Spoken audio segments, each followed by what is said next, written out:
قد كافاني علم ربي من سؤالي واختياري، فدعائي وابتهالي شاهد لي بافتقاري،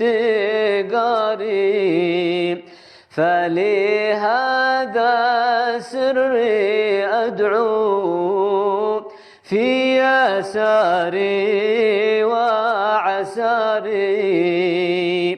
أنا عبد صار فخري ضمن فقري واضطراري، قد كافاني علم ربي من سؤالي واختياري. يا إلهي ومالكي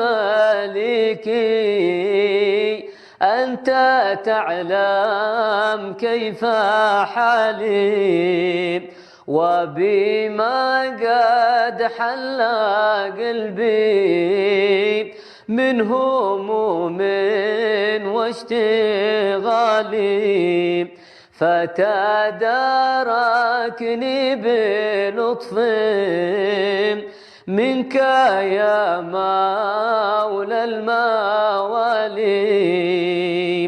يا كريم الوجه غثني قبل أن يفنى اصطباري، قد كافاني علم ربي من سؤالي واختياري.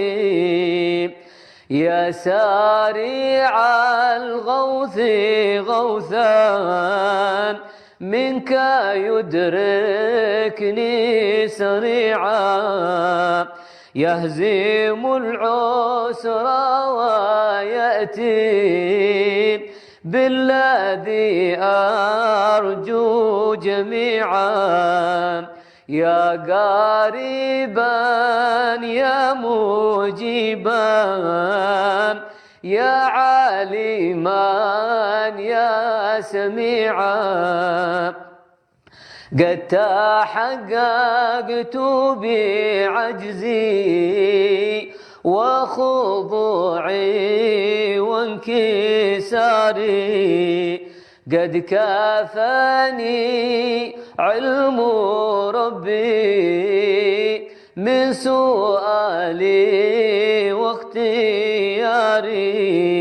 لم أزل بالباب واقف فرحة من ربي وقوفي، وبوادي الفضل عاكف فأدم ربي عكوفي، ولحسن ظن لازم فهو خلي وحليفي، وآنيسي وجالسي طول ليلي ونهاري، قد كافاني علم ربي من سؤالي واختياري. حاجات في النفس يا رب فاقضيها يا خير قاضي، وأرح سري وقلبي من لظاها وشواظي، في سرور وحبور وإذا ما كنت راضي، فالهنا والبسط حالي وشعاري ودثاري، قد كافاني علم ربي من سؤالي واختياري.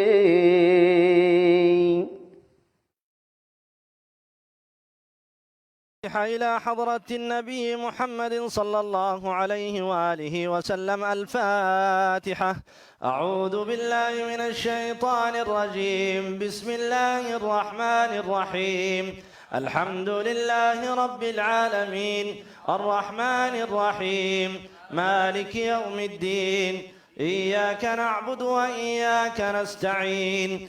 اهدنا الصراط المستقيم صراط الذين أنعمت عليهم غير المغضوب عليهم ولا الضالين. آمين. الله لا إله إلا هو الحي القيوم لا تأخذه سنة ولا نوم له ما في السماوات وما في الأرض. من ذا الذي يشفع عنده إلا بإذنه يعلم ما بين أيديهم وما خلفهم ولا يحيطون بشيء من علمه إلا بما شاء. وسع كرسيه السماوات والأرض ولا يؤوده حفظهما وهو العلي العظيم. آمن الرسول بما أنزل إليه من ربه والمؤمنون كل آمن بالله وملائكته وكتبه ورسله لا نفرق بين أحد من رسله وقالوا سمعنا وأطعنا غفرانك ربنا وإليك المصير. لا يكلف الله نفسا إلا وسعها لها ما كسبت وعليها ما اكتسبت. ربنا لا تؤاخذنا إن نسينا أو أخطأنا ربنا ولا تحمل علينا إصرا كما حملته على الذين من قبلنا. ربنا ولا تحملنا ما لا طاقة لنا به واعف عنا واغفر لنا وارحمنا أنت مولانا فانصرنا على القوم الكافرين.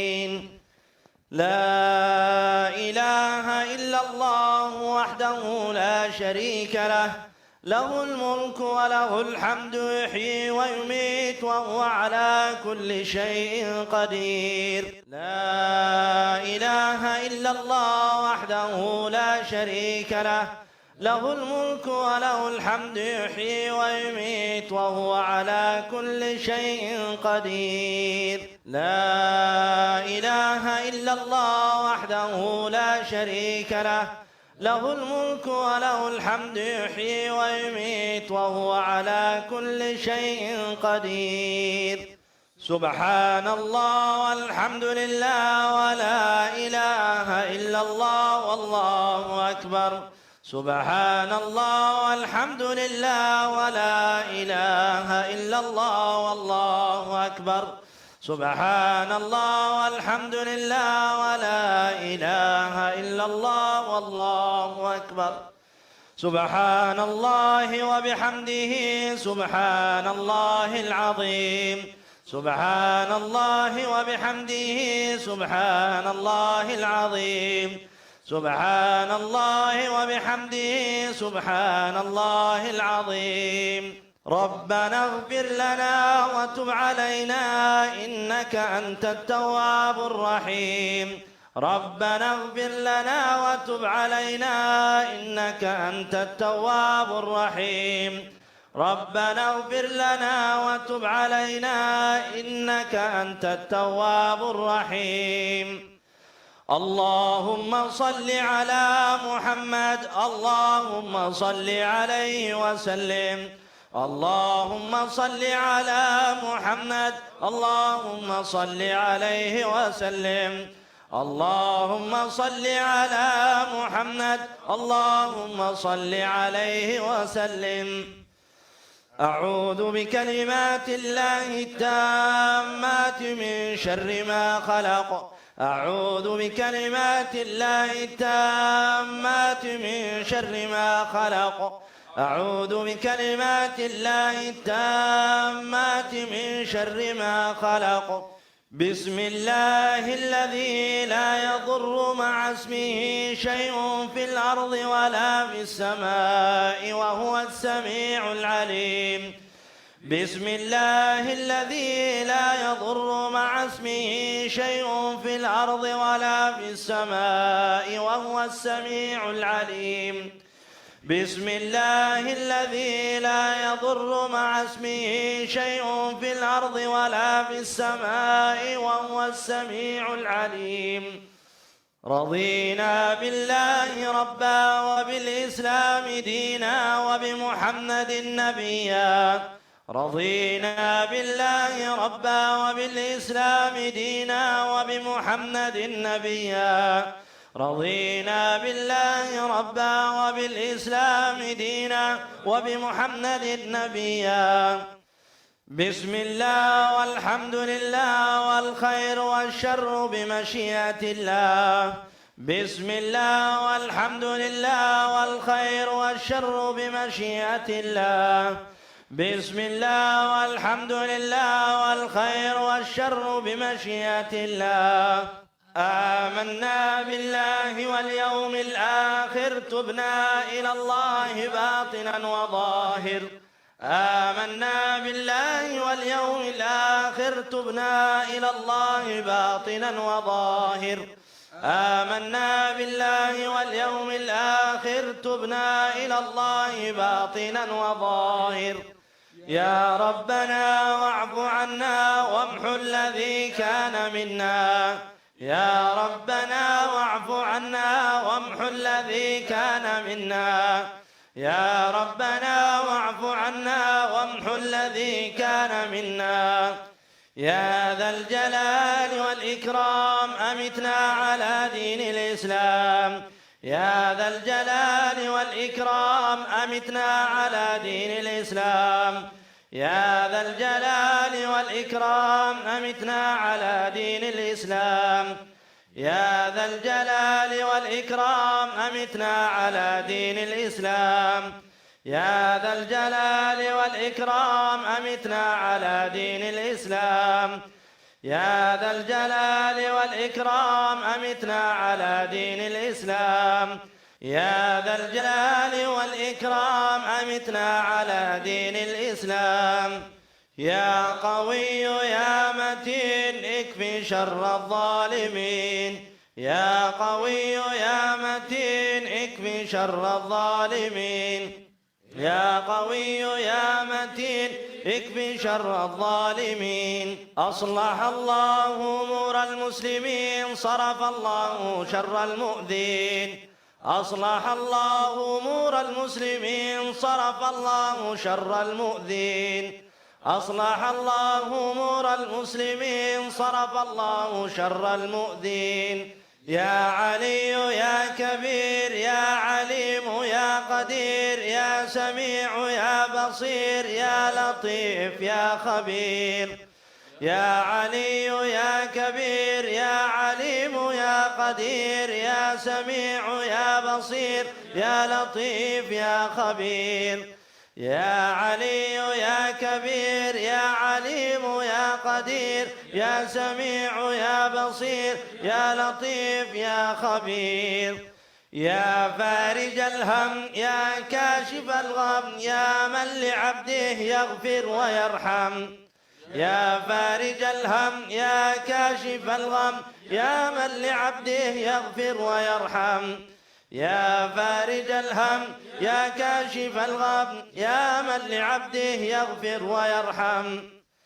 أستغفر الله رب البرايا أستغفر الله من الخطايا.